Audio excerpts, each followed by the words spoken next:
नाज़रीन, मैं आज आपको एक बड़ी ब्रेकिंग स्टोरी दे रहा हूं कि इजराइल ने एक और मुल्क पर कब्ज़ा करना शुरू कर दिया है। और वो कौन सा मुल्क है, किस तरफ वो जा रहा है और वो कैसे उस पर कब्ज़ा कर रहा है, वहाँ से आवाज़ें उठना शुरू हो गई हैं जहाँ ये कब्ज़ा कर रहा है जाके। दूसरी बात ये है कि पाकिस्तान ने अपनी तैयारियाँ तेज़ कर दी हैं जंग के हवाले से, क्योंकि इंडिया की तरफ से किसी भी मिस एडवेंचर का ख़तरा है और मशकें, फ़ौजी मशकें जारी हैं और वो कहाँ पे हो रही हैं।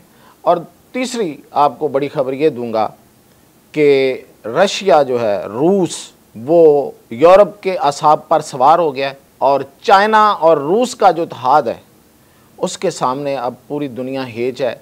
क्या हुआ है आखिर ऐसा? तो सबसे पहले आते हैं रूस और चाइना।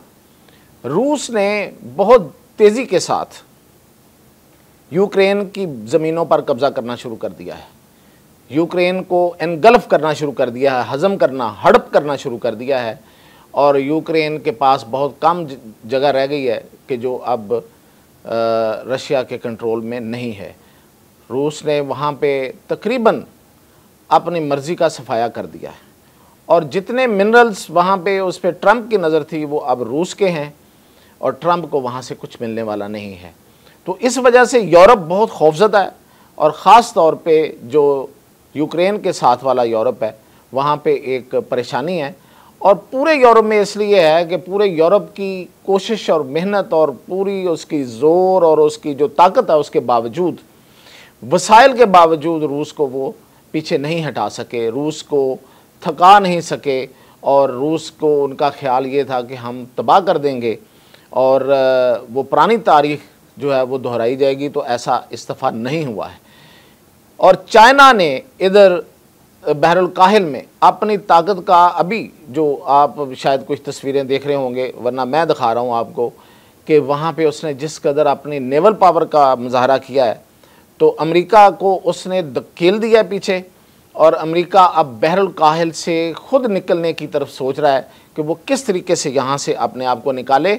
अमेरिका जापान से अपनी बड़ी तादाद में फ़ौजें निकाल रहा है और वो चाइना के साथ डायरेक्ट लड़ाई नहीं चाहता, इसलिए कि उसे पता चल गया है कि इस लड़ाई में उसको कुछ मिलने वाला नहीं है। अब दूसरी स्टोरी की तरफ आते हैं कि पाकिस्तान को ये बिल्कुल ये यकीन हो गया है और ये इंटेलिजेंस रिपोर्ट्स हैं कि इंडिया मिस एडवेंचर कर सकता है। उसकी सबसे बड़ी वजह यह है कि इंडिया के अंदर मोदी की जिस तरह से धुलाई हो रही है और वो 6 जहाज़ गिराए जाने पे इतराफ़ सामने आ रहा है फ़ौज की तरफ से, तो उस पर अब अंदर से प्रेशर बढ़ना शुरू हो गया है।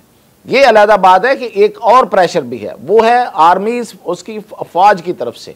उन्होंने पहले भी मोदी को ये कहा था कि हम पाकिस्तान से जंग नहीं कर सकेंगे, अगर पाकिस्तान से जंग की तो हम जीत नहीं सकेंगे। जाहिर है कि वो एक प्रोफेशनल आर्मी है और उसे पता है कि पाकिस्तान की स्ट्रेंथ्स क्या हैं और उनकी अपनी वीकनेस क्या है।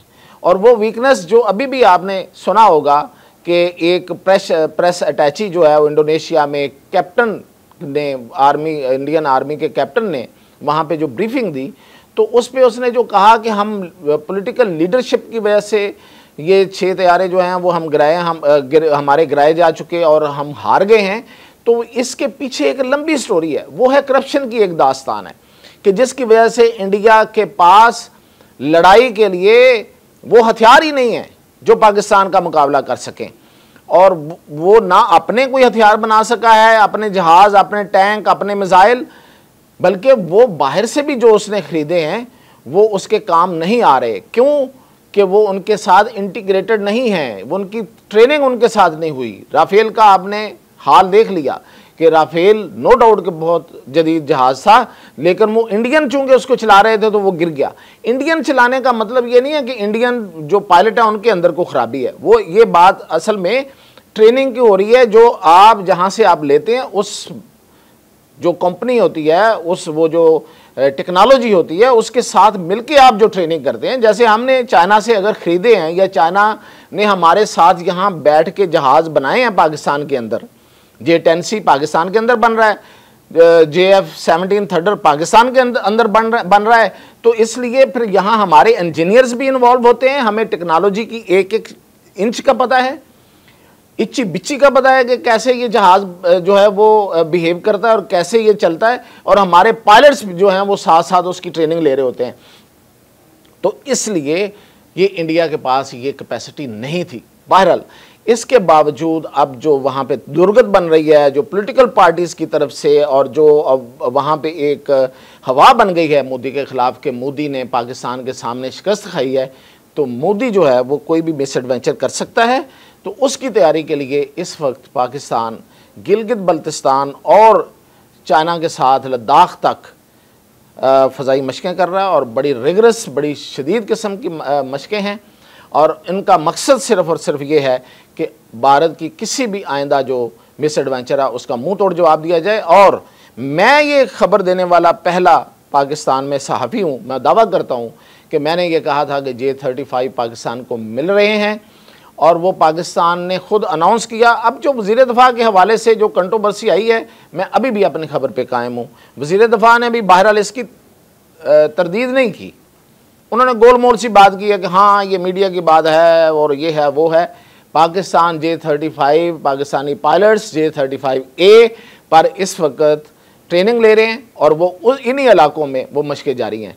और पाकिस्तान ना सिर्फ ये कि फ़ज़ाई मशक़ें कर रहा है, नेवल की सतह पे पाकिस्तान ने, मैंने आपको खबर दी हुई है कि 2 होंगोर सबमरीन पाकिस्तान ने पानियों में उतार दिए हैं, बहेरा अरब में, जो इंडियन पानी भारतीय पानियों की तरफ नीचे जाके छुप गई हैं, और वो हैं एटॉमिक पावर्ड, यानी कि ये जो सबमरीन्स हैं ये बड़ी देर तक वहाँ नीचे जो जाके छुपी रहेंगी, और जदीद सबमरीन्स हैं, इनका जो सोनार सिस्टम है, यानी कि जो सबमरीन का रडार सिस्टम, उसको सोनार सिस्टम कहते हैं, वो दुनिया का जदीद तरीन सिस्टम है इस वक्त, और वो हर अपनी तरफ आने वाली चीज़ को फौरी पहचान लेता है। और जिस तरीके से, जिस खुफिया अंदाज में ये जो सबमरीन है ये अपनी कार्रवाई करती है, ये दुश्मन पर हमला करती है, तो दुश्मन को उसका पता भी नहीं चलता। ये बड़ी जदीद 2 अब तक उतर गई हैं, 2 आने वाली हैं। और इसके अलावा हमारे पास जो बाकी तुर्की की मदद से बनाए गए और चाइना के साथ मिलके हमने जो फ्रिगेट बनाए हैं वो अपनी जगह पे हैं, और JF-17 ब्लॉक 3 जहाज़ जो है वो समुद्री तहफ़्फ़ुज़ के लिए सबसे बेहतरीन जहाज़ इस वक्त माना जा रहा है। तो वहाँ पे भी पूरी तैयारियाँ हैं, और जो मशक़ें हैं वो उस तरीके से बिग बैंग के साथ मशक़ें नहीं हो रही हैं, लेकिन वहाँ पे भी काम चल रहा है, और अनकरीब समुंदर में बड़ी मशक़ जो है वो हो सकती है। तो सबसे अहम खबर जो मैं आपको देने वाला था वो ये थी कि इज़राइल ने अपना जो ग्रेटर इज़राइल वाला ख्वाब है वो उसको आगे बढ़ाना शुरू कर दिया है, और अब वो साइप्रस पे हमला जो कब्ज़ा करने जा रहा है। साइप्रस जिसे कब्रस भी कहा जाता है, ये कब्रस या साइप्रस ये 2 हिस्सों में तकसीम है। ये मुतनाज़ एरियाज़ हैं। इस पे 300 साल हुकूमत की उस्मानियों ने, खिलाफत उस्मानिया के दौरान इस पे 300 साल हुकूमत की, और जब उसके बाद अंग्रेज़ ने आके फिर हमारी खिलाफत उस्मानिया को ख़त्म किया, तो फिर इस इलाके पे भी कब्ज़ा कर लिया। तो अब ये 2 हिस्सों में तकसीम है। ये एक हिस्सा जो शुमाली हिस्सा है, शुमाली कब्रस का, वो तुर्की के पास है, और जो जनूबी है वो यूनान के पास है। वो बड़ा है, वो ज़्यादा बड़ा है। जो तुर्कों के पास है वो छोटा है। तो ये इस पे एक मुश्किल झगड़ा है। और आपको पता होगा कि पिछले दिनों मोदी भी वहाँ गया था, और मोदी इसलिए गया था, ये उस वक़्त इज़राइल और ईरान की जंग जारी थी। ये उस वक़्त वहाँ पे मोदी नेतन्याहू से मुलाकात करने गया था वहाँ पे, और इसने वहाँ जाके मुलाकात की, और वहाँ पे भी रॉ का एक बहुत बड़ा नेटवर्क है। अब कब्रस की जो इंतज़ामिया है, यानी कि साइप्रस, जनूबी साइप्रस जो यूनान के कब्ज़े में है, वहाँ पे हुकूमत जो है वो बिलबिला उठी है। वो कह रही है कि इज़राइलियों ने आके यहाँ पे अहम जो इमारतें हैं, अहम जो जगह हैं, उनको ख़रीदना शुरू कर दिया है, और ख़ास तौर पे वो एयरपोर्ट्स और जो वहाँ पे जो बंदरगाहें हैं उसके इलाके को वो ख़रीद रहे हैं, बारी बारी पैसे दे के ख़रीद रहे हैं, और वहाँ पे जो अस्करी तनसीबात हैं उस तरफ भी वो चल पड़े हैं। और उन्होंने वहाँ पे पार्लियामेंट में वहाँ पे एक शोर गुलगुला है कि जी ये अब हमारे मुल्क पे कब्ज़ा करने वाले हैं। और वहाँ पे उन्होंने अपने ख़ास जाके जो सहूनियत के स्कूल हैं, जो उनकी दरसगाहें हैं, वो भी कायम कर दी हैं और सहूनियत फैलाने और सहूनियत का कब्ज़ा करने का वहाँ पे पूरी तैयारी है। और वहाँ पे ये कहा जा रहा है कि ये शायद अगले 1, 2, 3, 4 सालों में पूरे कब्रस पे ये काबज़ हो जाएंगे। तो ये है ग्रेटर इसराइल अब उस तरफ चल पड़ा है। इस तरफ आने के लिए तो उसे बहरहाल 2, 3, 4 दफ़ा सोचना पड़ेगा। तो यही मामला है जिस पे उसका यूनान के साथ अगर फटा होता या नहीं होता, तुर्की के साथ ज़रूर होगा, क्योंकि उसके आधे हिस्से पे तुर्की काबज़ है, तुर्की का दावा है और तुर्की जो है वो पूरे कब्रस का, पूरे साइप्रस का दावेदार है।